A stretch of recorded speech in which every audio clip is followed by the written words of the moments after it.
John Beeck, I'm the principal from Les Hills Elementary School. We're in Sioux City, Iowa. With me, I have my Future Ready team, technology team. Over back here, we got Layne, he's our consultant teacher for technology. Next, we have Jody Vanderloo, who's our Title I teacher for reading and math. Then we have Keenan, the 4th grade teacher. And Jeff Gacke, he's the 2nd grade teacher. A little bit about our school on our next slide. The building is called Les Hills. We're a computer coding specialty school. We have about 650 students, TK through 5. We have 5 sections of kindergarten, 1st and 2nd, 4 sections of 3rd, 4th, and 5th. You can see our demographics there, Native American, Hispanic, etc. White about 40%. Free and reduced lunch is 85%. Within our district, we're so close to 100% that we just go ahead and give free and reduced breakfast and lunch to all of our kids. So it's a fairly high-risk school, and I got a very powerful technology team today that are going to show you all the things that we work on to help integrate technology into our daily curriculum. You're going to hear things about Nearpod and Flipgrid, Storybird, Codable, Tinker, Storybird, I think I said that one, and just lots of other software that they use on a daily basis to help our kids. So onward we go. Jody. How many people are familiar with Nearpod? If you're not familiar with Nearpod, it is a real-time facilitation presentation tool. If you go to nearpod.com, it will ask you to enter a code, and you will be able to follow our presentation on your device. The code, it's kind of small, it's up in the corner, is DUVLK, all caps. And so you'll be able to follow our presentation and see the slides, but you'll also be seeing the teacher view up on the screen.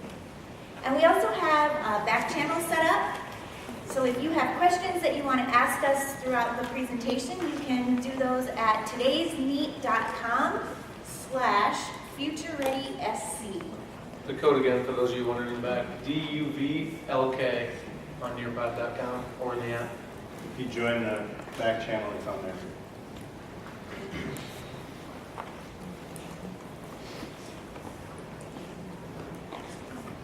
One more time, DUVLK.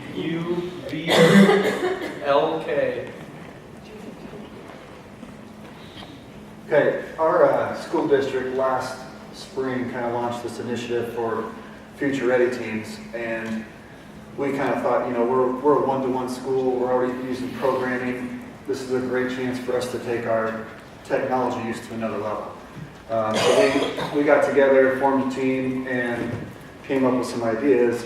And we kind of felt like, some of the things we're doing in our school were already future ready, but there's a lot of times where we could improve on that. And so we, created an application. We had to submit a video for this, and we're going to have you watch our video. We want to kind of poke fun that we've already got technology in our classroom, so we kind of made it seem like we weren't using it, even though we are. So it kind of pokes fun at that, but we saw it as an opportunity. Hey, we've already got all this great technology at our school. How can we take it and use it even further? And we really focused on the 4 C's, communicating, collaborating, critical thinking, and creating. Those are things we're already doing in our classroom. If you're using cooperative learning groups, your kids are doing that. They're learning those skills, but we wanted to take it and move those skills onto a digital space, somewhere online where they're practicing that, because the world's moving that direction. So take a look at our video here. And this is just a feature of Nearpod. So the 45 of you or so that are joined, we could have you watching it on yours and watching it here. We're just going to set it up so it's just going to show here, so it'll go black on your screen. But So we had an in-district grant program, and you had to apply for that. So this is their application for that grant.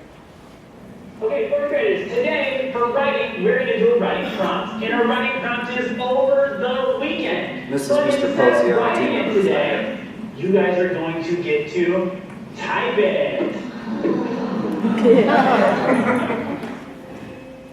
Every day, hundreds of innocent laptops at Los Hills Elementary are underutilized and neglected.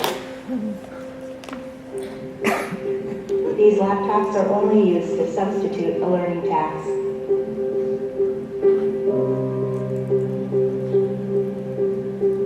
Tasks like typing instead of writing, or creating a PowerPoint instead of a poster.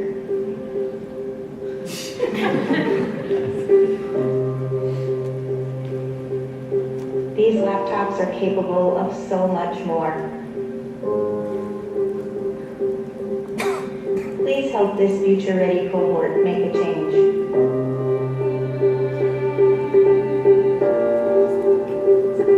By choosing our team, you will give these laptops a better purpose.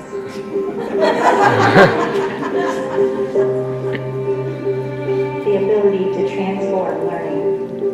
Please, choose us. Choose a better life for these laptops. Hi, we're the Los Hills Future Ready team. And here are a few reasons why you should choose us. We have technology in our building that no other elementary in the district has. This gives us the ability to create a unit of study that no other elementary school can. We have 9 combined years of experience. Using one-to-one technology in the classroom. This gives us And our students. It's more one-to-one experience than any other elementary. We have 3 members of the Los Hills Coding Leadership Team. And one coding captain. We have 2 2015 International Society for Technology and Education presenters. We have technology-savvy students who are starving. We're starving Starving for new ways. to use technology. We have an idea that can span all grade levels. It can be used in Los Hills, other elementary schools, middle schools, and high schools. We plan to strengthen problem-solving skills. By enhancing the way students access their problems and share their thinking, We believe the students need to incorporate the 21st century skills into the problem-solving process. In order to help them fully understand and make connections to their learning. we support collaborative learning in the classroom. We want to get our students future ready. By using those skills in social media and other web-based approaches. We have substituted learning tasks and augmented learning tasks with technology daily. We are ready to transform learning through 21st 21st. century skills and technology. Choose us. Choose us. Choose us. Choose us. Give us a chance to bring Our instructional unit study to life. And create a future ready. Future ready. Future ready. future-ready experience for our students that stays with them forever. So choose us. So choose us. So there's a little QR code. It can take you to the website. It has more information about how they built their plan and all the different components as well.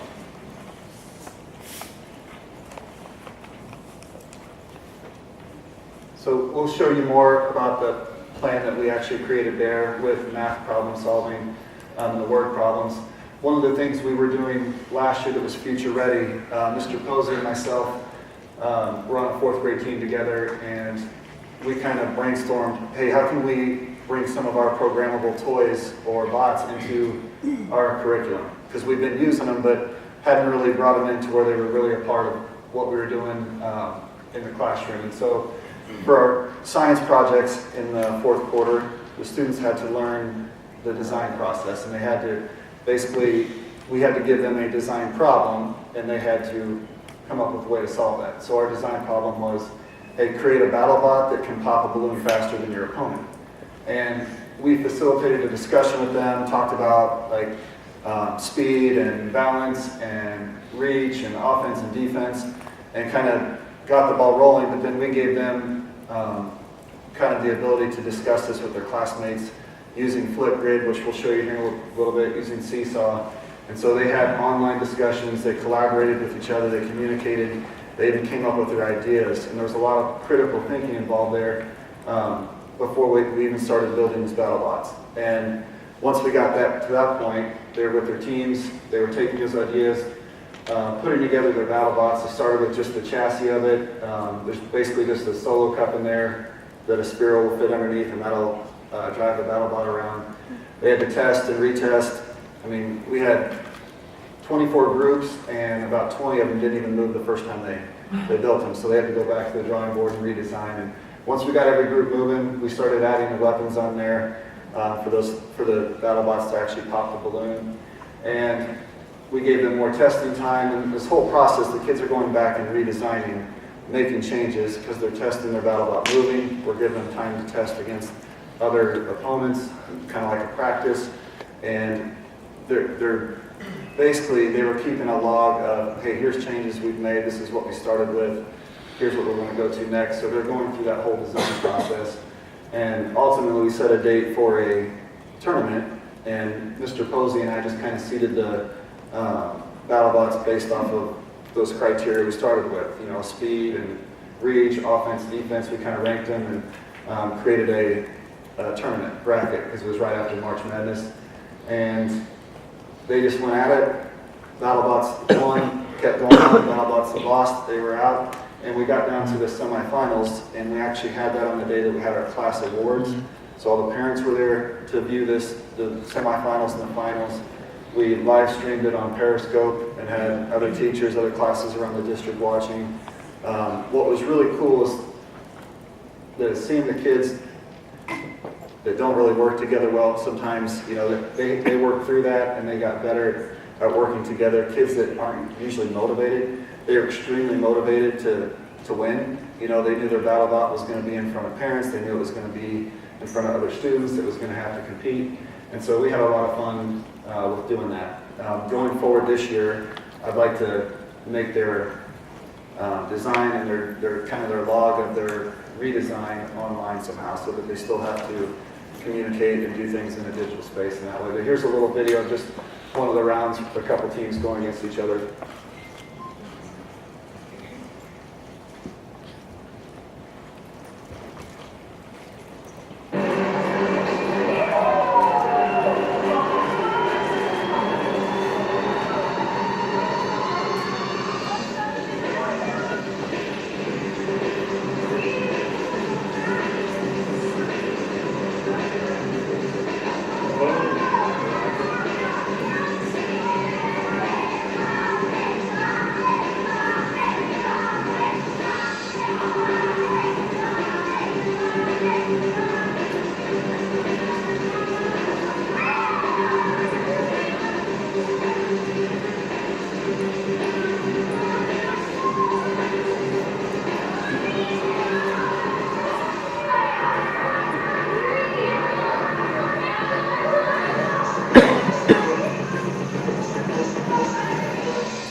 Two balloons. And nothing says innovation like 110-year-olds playing with sharp objects. Yeah, there was a lot of teacher monitoring going on there. It was interesting, but you can see some of the bots weren't moving. I mean, the students, they get greedy and they want to add more and more, and the more weight you put on there, the slower it goes. So some of those groups that really stuck to their idea and stayed with it were very successful there.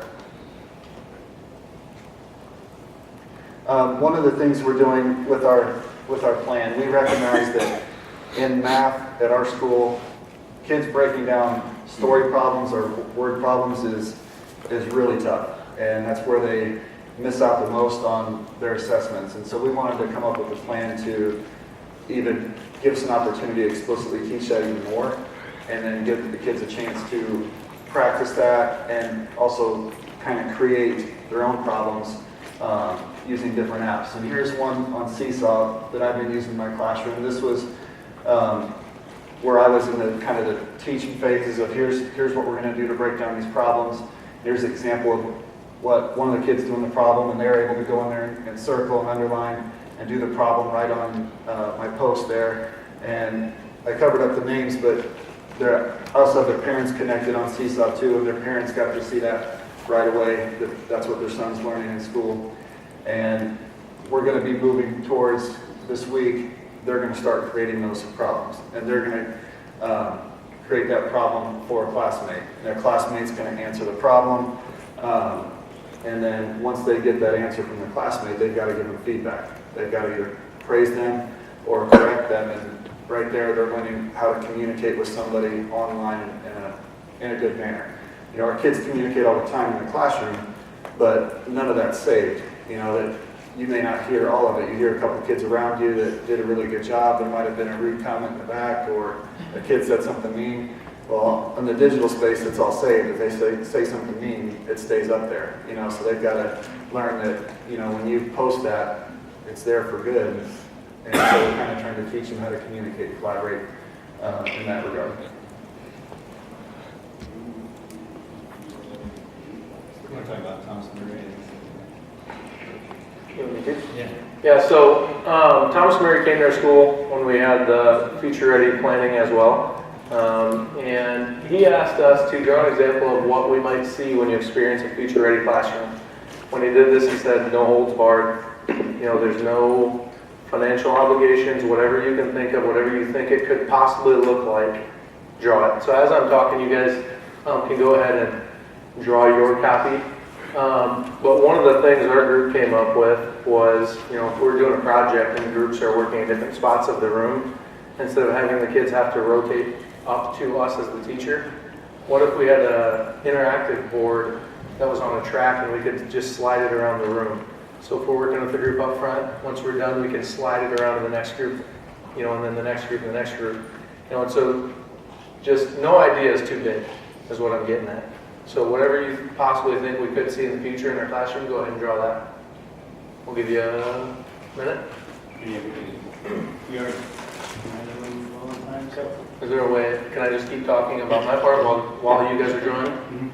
The first thing, I was on the original coding cohort team. Originally, we started with 2 programs. One of them was called Codable. Our first year, none of our students had any idea of any sort of coding. So we started with 1 classroom in each grade, and A2 used the program Codable, and students learned a lot about looping and logics, conditionals, how to make a sequencing, how to make a character go from this spot on the map over to this spot, you know, whether they have to go forward 3 spots, turn right. Pretty basic, but taught them the foundation of coding. Once they come up to us in 3rd grade, through 5th grade, we used a program called Tinker. You can insert characters, and you actually code those characters to do different things. So one of the things that I used it for was mainly for writing, because kids don't like writing. But when they found out that when they wrote their conversation between 2 different characters, any of the details they included in that conversation, they could make come to life when they coded their project. They didn't include details, they could add those details later. So those students who like to get done right away and maybe not be as descriptive and not make it interesting really were motivated to make that project more interesting. One thing I've been asked throughout is, you know, is coding making these kids better readers and better students? Is it improving the test scores? And one thing I always go back to is, you know, it's hard to prove whether that is what is making test scores go up or go down. But one thing I'm definitely seeing is that through their collaboration and their communication with other students, that their creativity and their confidence has just skyrocketed. And I always go back to a student I had my first year, special ed student, really struggled in school. When she was young, she lost her hearing for I think 2 years pretty much, and just would not talk in class. Didn't matter what we were doing, didn't matter if it was her best friend, just didn't want to talk in class. Beginning of the year, she was reading at 5 words per minute when we did the fast testing. End of the year, she was at 36 words per minute, which at first I was like, you know, she only made 31. Well, in the first 3 years of school, she only got to 5 words. You know, and it's not that I think we, you know, gave her just great reading instruction, but I think through coding, she had students that would come up to her and ask her for help, because she's had to solve problems her whole life. You know, she's had to struggle her whole life where logic and critical thinking was something she's very good at. So coding was something she understood, and when some of my smarter students couldn't do something that they could, they really realized that, wow, you know, and they'd go to her for help. And she'd have to explain to them. And throughout the year, she started talking more and more. And I think that just ultimately ended up helping her become a better student. So it's hard to correlate, is that going with the test scores, but it is definitely improving our students, I believe. So, go to the next slide. Just with Nearby, you can kind of see, and some of you are doing this, you get feedback from the students. It can be in a lot of different forms, and I think this is one of the coolest ways that you can use Nearpod, is that you can get kids to actually be creative. That's one of your 4 C's. And you can have them writing and drawing and really thinking outside of the box, thinking like there is no box, and then you can capture that. And if there's an exemplar one up here that we see that we want to use as a teaching moment for our kids on Layne's laptop, he can click on it to show the whole class. See, this is what this student thought now, and that'll spark a conversation of, why do you think this is good? What do you think could be better? To just keep students communicating and reflecting and collaborating together. So like we talked about, this is an example of what code will look like, and that helped lay the foundation for now our students that are in 2nd grade. Instead of doing Codable in 2nd grade, they're starting to do Tinker in 2nd grade. So our curriculum is kind of constantly changing as students get more comfortable with how to code. We can start giving them more rigorous tasks. Obviously in 2nd grade, our projects are going to look a lot different than our 5th graders projects, and it takes longer to get there, but we're able to get there a lot quicker. One of the units we came up with this summer when we did our Future Ready cohort was, we decided our 2nd quarter social studies assessment or skill that we need to learn is landforms. And the current summative assessment was to draw 6 landforms and 2 bodies of water on the paper, and that was your summative assessment. And we thought, how can we integrate more technology to make this more interesting? And we decided, we got a classroom set of the virtual reality goggles, and we're going to take kids on expeditions to teach them about the landforms firsthand, where they can see it and they can really see what that looks like. After they go on that expedition, the next day in our technology time, because we do this in the classroom, it's not when they go to a computer science room, they're going to go to Minecraft and they're going to build that landform.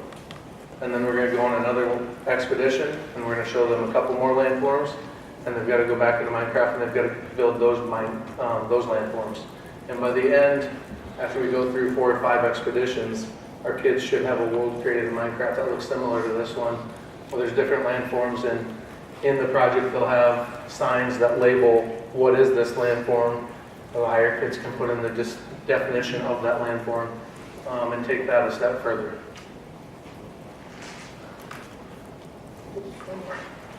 The last thing that my class is really focusing on this year is Flipgrid. In 2nd grade, it's hard to get kids to communicate with me through writing. They're just not there yet. But if I get kids on their laptop and they can create, so Flipgrid, it just takes your computer webcam and it records a video of you talking. Basically, it's the same way we use Snapchat, or people make YouTube channels. Well, our kids see that and they think it's the coolest thing in the world, and they're very motivated and engaged wanting to do that. So we've had different topics throughout the year. Sometimes they're for fun, most of the time they're educational. We just did a spaghetti noodle and marshmallow tower project, and when they were done, instead of the kids writing down what they thought went well and what didn't go well, where I probably would not have gotten very many details from those students, I gave them 3 minutes in Flipgrid to explain everything that they thought went well and everything that they thought they struggled with. We might get done with the math lesson. If I thought it was hard, I can say, hey, I'm going to create a Flipgrid topic. Tell me what was hard today in math. As I go home, I have the app on my phone. I can listen to the videos, and I know exactly where my instruction needs to start tomorrow. I know what questions kids have. We're using it for fluency in reading, where kids get out their book and they read. They just read to their computer. They're reading their book. They're not looking at the computer. When they're done, they listen to their reading. We've taught them how to, look for, what is fluency. And they go back and they reflect, well, I didn't read with expression, but my rate was really good. There were a couple times the word didn't make sense, but I did a good job of going back and fixing it. Well, in Flipgrid, after they record their fluency video of them reading, they go back and listen to their video. And when they're done listening to it, they reply to their own video and tell me what they think they did good or what they think they struggled with. In writing, a lot of times kids don't include details if we have them write it down. But if I say, hey, tell me about your weekend, they'll talk to me for an hour. So we took that into Flipgrid, and for some of our writing prompts, we'll let them record their story into Flipgrid first. When they're done recording their story, they can go back and hit play 100 times if they need to, and they write down every detail that they said in their video. So we found that we're taking things a little bit further with our technology. We're not just using it to make school fun, but we're motivating and engaging students, and we're getting a better product because of it. Tell them about your... So, I've got one boy who, the first time we did this all year, kids had never done it, some of them are kind of shy, I don't really know my students' personalities yet. I think he thinks he's a professional YouTuber, because he goes on, and I just said 5 minutes, just tell me as much as you can about your summer. I heard some parts of his story 5 times. He just kept repeating it. In the end, if you like it, there's a heart down here, give me a like, over here, because he can see it, and he's trying to follow his finger to make sure it's in the right spot, and just the expressions that the kids use, it is so authentic that it's something that we don't see very often in the classroom, and it's awesome. I mean, it's hard to explain, but it is pretty neat. One member of our Future Ready team that's not here today, his name is Mr. Posey. And so we thought, since he's not here, I'm going to videotape him just doing some of his teaching and talking about his views on what his classroom is like now that he's trying to implement Future Ready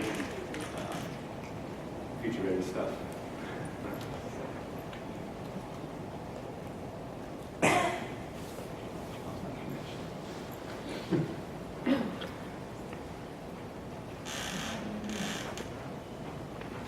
He is kind of slow.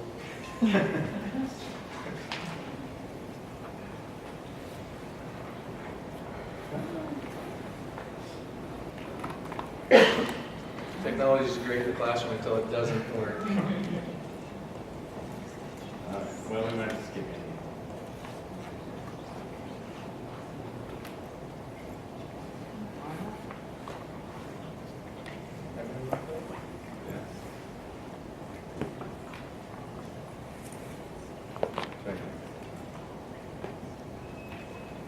All right, second grade, are you ready? Yes. Today we will start operations and algebraic thinking.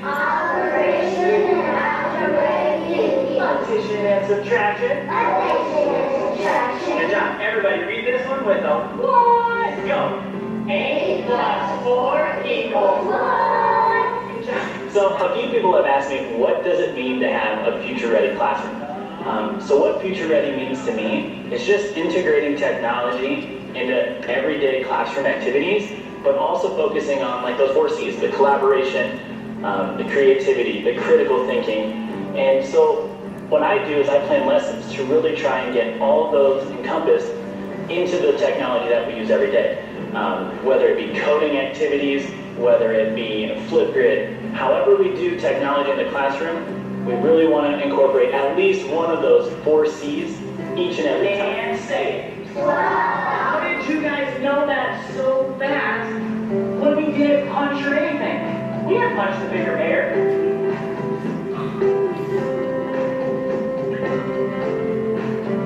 This future ready that we're working on allows students to use their thinking and really work through problems all day, whether it's in math with technology, technology with writing. No matter how we're using it, these problem-solving skills that the students have to use really helps them critically think and think deeper into everything that they do throughout the day.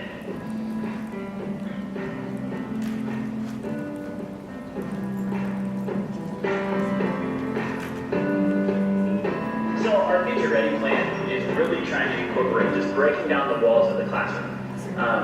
We've already teamed up with our 4th grade team member that's on our future ready team, and they're creating math problems for us using Flipgrid, and our students are going to solve them and explain how they solved it, and then those 4th grade students are actually going to respond back to us. So right there, we just broke down those walls of the classroom just by communicating with another grade level.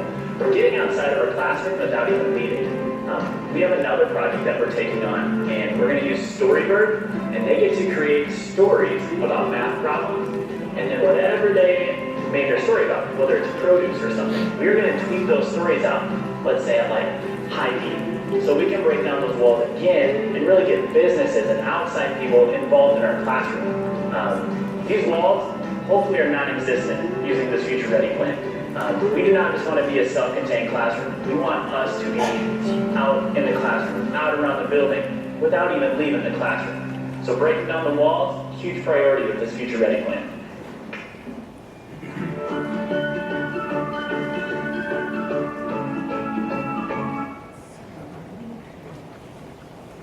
Yeah. So, Mr. Posey was talking about the second graders and fourth graders collaborating here. We just finished this past week with the fourth graders creating those problems for the second graders. And they really, I'm going to share some success stories with you here. I had some kids that are really not that motivated at times, even though it was easy to create a simple math problem, but they really put a lot of effort into coming up with their story. And I think just knowing that there's a different audience out there, it's not just going to me, it's not just going to their partner, there's somebody else out there that's got to see this work. They kind of up their game. And then this young man here has had trouble, I would say 2 or 3 times, working with his partner. You know, I do a lot of collaborative groups, a lot of collaborative work, Kagan structures, and more than once he's been a part of conflict. And so I just kind of want to show you this video here and what he puts on his video. He was really proud of this, and it was the most, it was pretty joyful for him, I could tell, based, you know, kind of what we heard today. He was really happy with what he put out here. Cameron went to Branson, Missouri. He rolled the dogs that cost $15. After that, he did the spooky maze that cost $9. How much did you spend it all?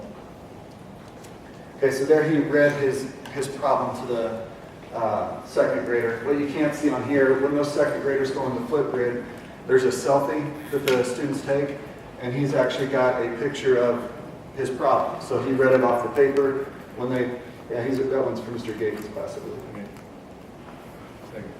Yeah, right here. When he read his problem, he took a selfie of it, and then he wrote in there, "I believe you." And that's the most positive thing I've seen from that kid directed towards another student.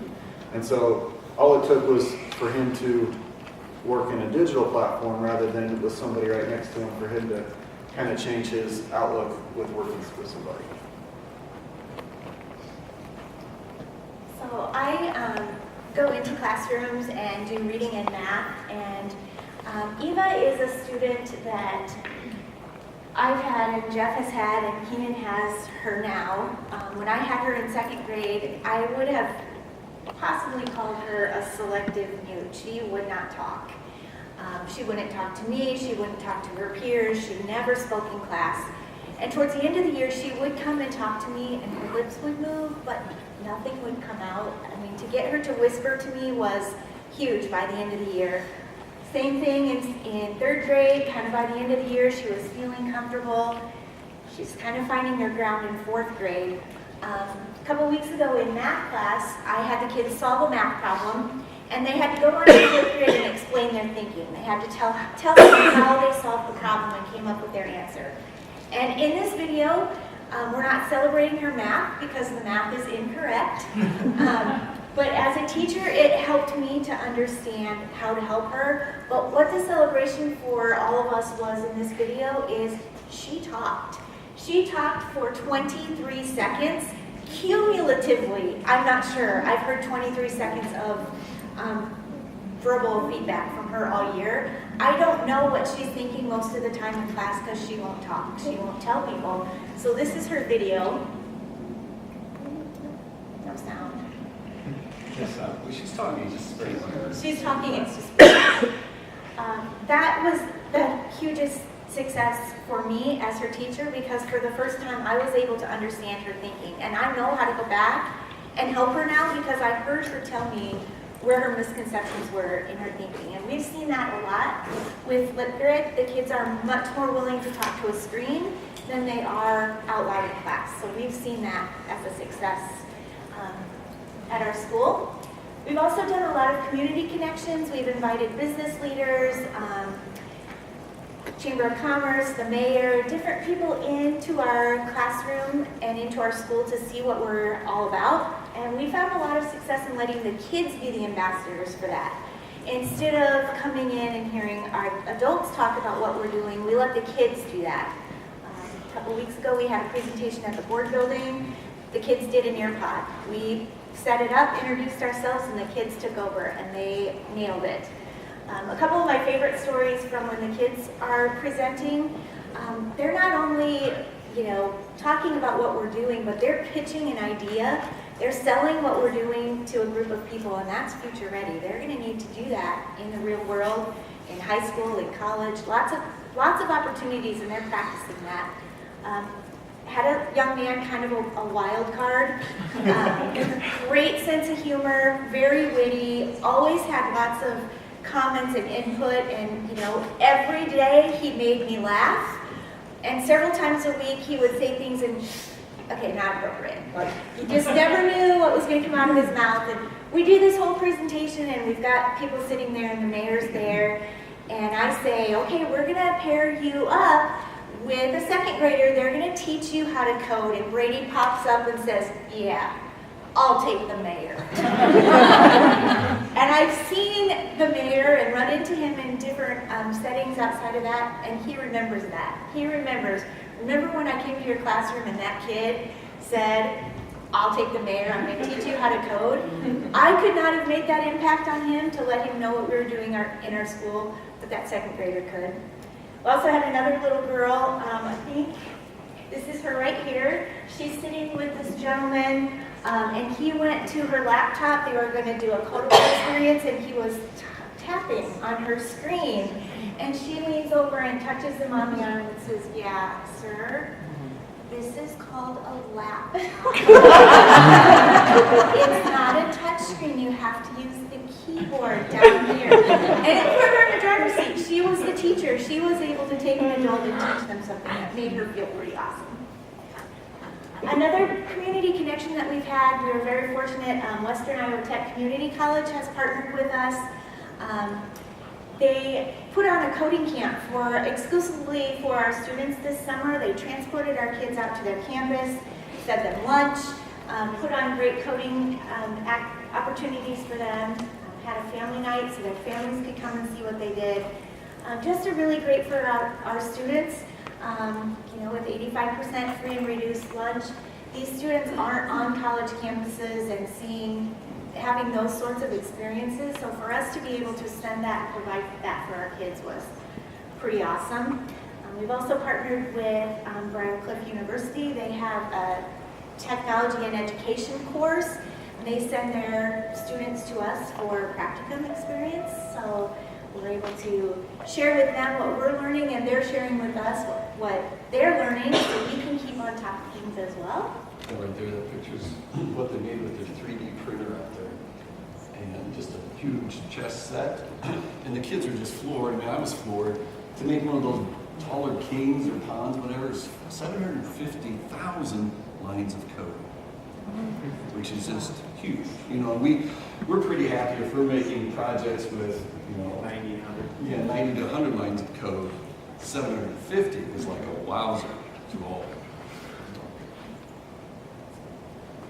Just in some of the other things that we've seen as successes with our kids, in kindergarten and first grade, they start coding with a program called Codable. In second and third grade, we transition them to Tinker. And our fourth and fifth grade, mostly fifth grade, sometimes they are using other formats like Scratch, different things to code on. The cool thing is that we can see our kids making connections and translating. They've learned a certain language that they use in Codable. They know what that means. They're able to quickly translate that into what Tinker calls that, and then into Scratch, and be able to really be flexible with their learning and transfer that in different ways. And we're confident that that's also helping with their other academics, that they're able to make connections better through technology and connecting their learning a little bit better. We've also seen a lot more perseverance. Student engagement has gone up, obviously, but I think we've seen a change in some of our teachers as well. They're more willing to get out of the box. I know for me, at the beginning when we started, I was super I have to be the teacher in charge. I got to know what I'm doing. I have to be able to do this before the kids can do it, because what if they ask me a question and I don't know? But we've really been able to kind of put that down and just say, I have to have all the answers. The kids will teach me and we'll figure it out together and be able to just kind of roll with it. So we've been able to kind of loosen up our teachers a little bit. So I'm going to talk a little bit about my role as an instructional technology consulting teacher. I've been at Los Hills since 2014 when it opened, and it was 2 schools coming together to be 1 school. And at that time, they decided that we were going to be a specialty school centered around computer programming and computer science. And I was super excited about it, but I didn't really know how that was going to work. And I think one of the things that's been super exciting about having a specialty school centered around computer science and coding is that it's not just about teaching kids how to code. It's about integrating it into what they learn every day. And so, starting in 2014, we only had, 8 teachers doing it? And as of last year, per hour of code, 28 teachers did an hour of code every day per week. And then from there on, it's just exploded. So I would say probably starting this year, every teacher in every grade has done some projects in Tinker. They're connecting their standards, what they have to teach, to coding. And like Jeff, for example, he moved from 3rd grade to 2nd grade. And the projects that he was doing in 3rd grade last year, he's transferring to 2nd grade because they've already had 2 years of coding foundations with Codable and code.org, that when he started doing coding this year, he's like, they're ready for Tinker. Like, they've done Codable. They are excited about it. They love it, but they're ready to code. They're ready to do projects. And to me, that's like a huge success story because they're ready to make those connections, to critically think about, writing a story. So one of the projects you have is the Piggy Gerald. Yep, so the Piggy and Elephant books, some of you guys might have heard of them. So I'm using that to teach kids how to create their projects, because in their project they're going to have 2 characters having a conversation. And obviously if you and I are having a conversation, when I talk, you're going to wait. You're going to wait for me to stop talking. And that's the hardest concept for the kids to understand, that however long this character talks, this one has to wait for the same amount of time. Otherwise they're going to overlap. And they'll both be talking, or they'll both be just sitting there not saying anything. So the Piggy and Elephant books only have 2 characters. And the kids are going to take the books and they're going to recreate them in Tinker. To where Piggy talks and Elephant waits, and then Elephant talks, and then Piggy talks. And that's just going to teach them that skill over and over and over again. But we're going to do that with the book they love. And then when they're done, we're going to take our ask and answer question standard, and one student is going to be character number 1, and they're going to ask all the questions about the book. And student number 2 is going to be character 2, and they're going to give all of the answers. And then student 1 asks another question. Student 2 answers another question. So we're able to take that skill, teach it through a book, and now we're teaching comprehension. And then last year, Keenan was 4th grade, and they did a big project with Tinker. And there was a lot of learning curves along the way, but basically the entire class read Skeleton Creek novel. And then at the end of, during the book and at the end of it, they created a game with the villain and the good guys, and they had to get away from the bad guys. And all the kids had these different games, and some of them were amazing. Our reading standard in that quarter is for them to be able to describe characters, settings, and events. And so after we did that read aloud book with Skeleton Creek, we had finished the whole story. They were able to take what they had learned from that story, build their characters so that they matched what we had read in the story, make sure that the location that their game was taking place, the setting, matched what we read in the story, and then also the events that took place throughout that story. They could build their game around one of the events, and it was really cool. Some kids built it around, hey, when they were in the library and they were looking for clues. So some students built the library, and you could code the character to walk around and pick up the newspaper clues. And then other ones, they were in the dredge and they were trying to get away from the main villain of the story. And so they really got to take their creativity to wherever they wanted and choose whatever part of the book they wanted. But they were meeting that standard of describing character, setting, events based off of what we'd read. And so when you talk to the kids about their game, I mean, I've never heard kids so excited about a book before in their life because they created a game that went along with it. And I'd be like, what's this game based on? They're like, well, it's based on this book, and they tell me all about the book, and it's really detailed about the characters. And then I said, well, how'd you get the idea? Well, Five Nights at Freddy's meets Minecraft. Or, I mean, there was a few others that were... Yeah, and they had some kids. Donkey Kong meets. Some kids did multiple levels, so if you beat a level, you got to go on to the next. But it was really cool. I mean, we had many different games created there, and it was all centered around one book that the entire fourth grade was reading together. And so the kids, when they went to another student's game to play it, they knew right away, oh, this is from this part of the book, and they kind of had an idea what they needed to do to complete that lesson, or that level. One thing I think that helps them be very successful, we have a lot of tech toys in the building. We're one-to-one throughout the whole building. They start with their learning standard, and they go from what do they need to learn, then they go and attach our tech to that. Sometimes when you have all the gadgets and all the toys, you start with the toys and try to get to your standard. We've learned not to do that, and that's why they're so effective. So, some of you might have been here and heard about the Codable coupon. We use Codable in grades 1, 2 to teach foundations of coding. We've partnered with them. Gretchen Hubner, she created Codable. She's been to our school. Our teacher librarian was actually teacher of the month one time for them, just for the way that she implemented Codable in the classroom. So if you're interested, I'm doing a little plug here. Jeff says I'm a sellout, but you can use that code ITEC17 and get a 20% discount on Codable. But it's just been a fantastic partnership. And then Tinker, when they were first a startup, there was a guy named Kevin Elgin that was their director of education.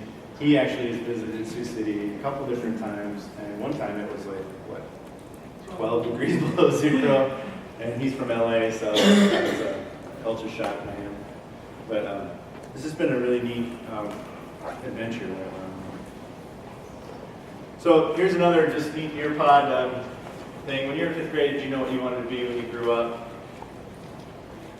And I think with Future Ready and just the idea that we have behind coding in the classroom and all the different aspects of using technology, these kids that we're working with have an opportunity to see things that they might not have seen had they not had the exposure to technology. And when Andy was talking about breaking down the walls of this classroom, that just becomes very evident.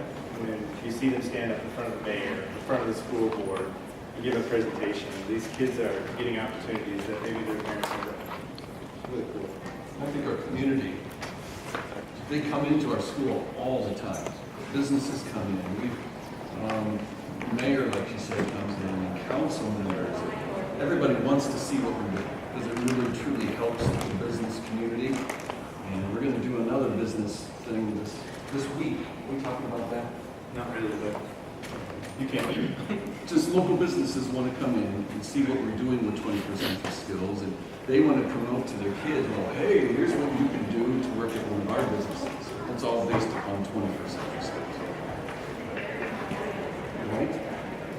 There's just a few more of these kind of things, just to show you the features in earpod and how we use it. I'm going to just skip to the last one. That's a few of those. And then